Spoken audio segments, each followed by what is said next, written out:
Peace and blessings, enlighten the minds in the pride. Gerald Hassan, the children, Mr. Shift your perspective. I wanted to just go ahead and jump straight into this because I want to try to make this as quick and brief as possible. But the title of this is called Responding to Life. You know, when I was doing some time and I, incarcerated, for those who know, I had done some time. I'd done a great bit of time, and it was unfortunate that it seemed that it took that situation or that trial for me to I guess recreate myself. You know what I'm saying? Because not everybody goes through that particular trial the same. Some people go down there and basically maintain the same type of dealings and lifestyle and thinking that they had before they went, and just waiting on their release. For myself, I went down there really trying to better myself and change my way of thinking. And at the end of the day, I remember a guy asked me, he wished me luck on my parole hearing. I told him I wasn't even ready to go yet. And it was like about 4 years had passed. And he was like, why? I said, because I'm going to still respond to life the same.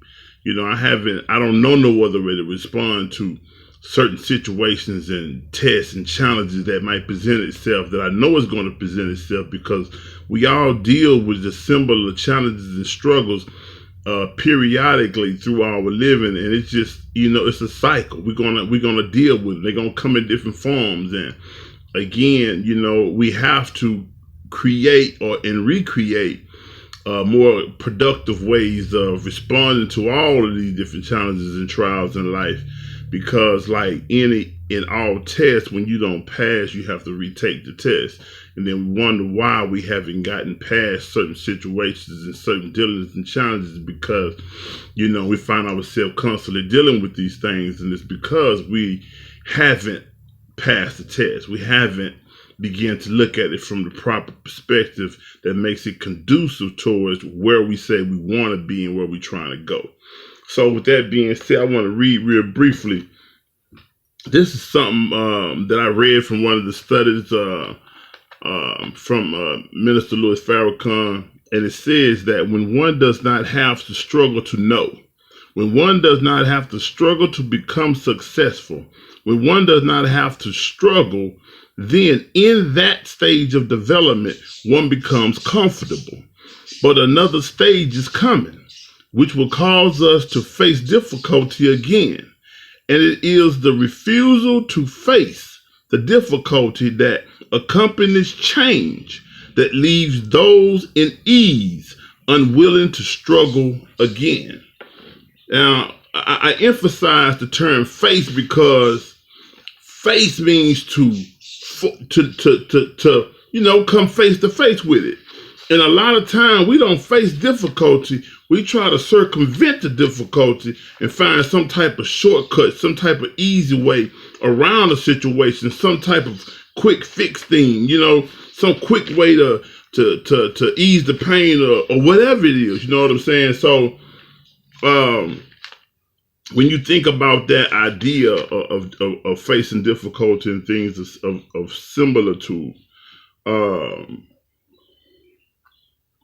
again, you have to take in mind the whole idea of dealing with the choices that we make. I put it like that.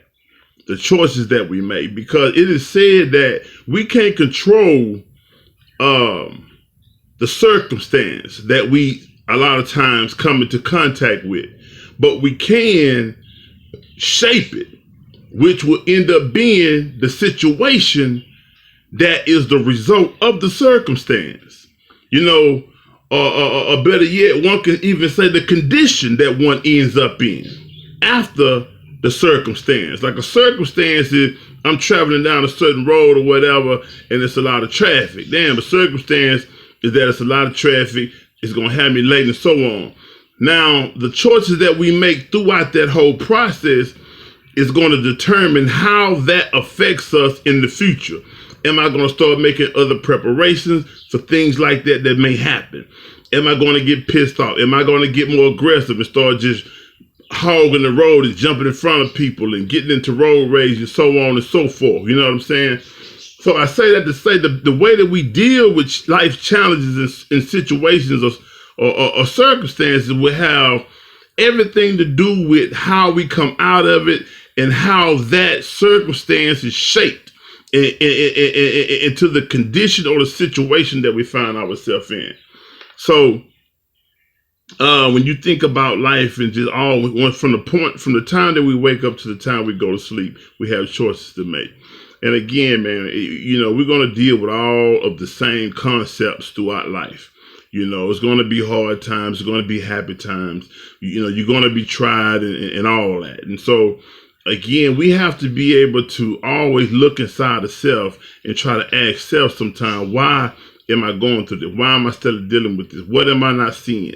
What do I need to do differently? And, a lot of times we have a tendency to always try to point out to someone else what they could have done, what they should have done, how they could have said this different, and so on and so forth. When really the real question and answer lies within self and what I could have done differently.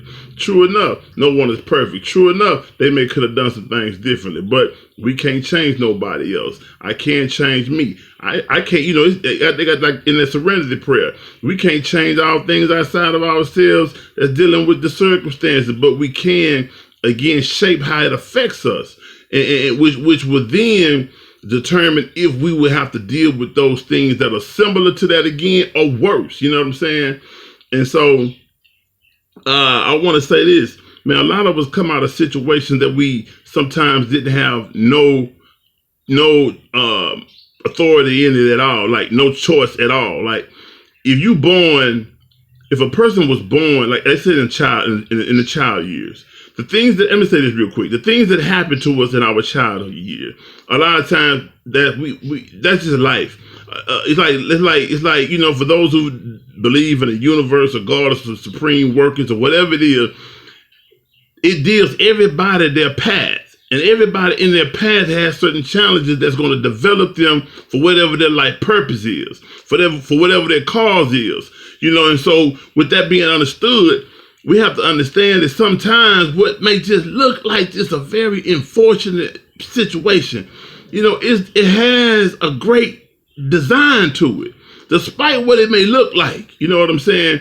And so we have to understand that we can't live in the past and feeling sorry for ourselves and instead of asking why me and so on, and try to get what we can get out of that's going to make it more conducive and make us stronger and more empowering for the kind of life we really want and we trying to live and so on. Because if we still live in the why me way of thinking, then it's only going to take from us. It's only going to depower us, or it's only going to make us, our situation worse, better yet. And so like a situation where, let's say if a person was born blind because the mother may have had syphilis or something. I heard they can call blindness, you know what I'm saying? Okay, that happened. And that's the result of the mothers or the fathers or whoever choice that caused that to happen to the child. And while it affects the parents, it's also going to affect the child directly and something they're going to personally have to deal with. But they can stay run through their whole life being sorry for themselves and saying, why me, I can't see.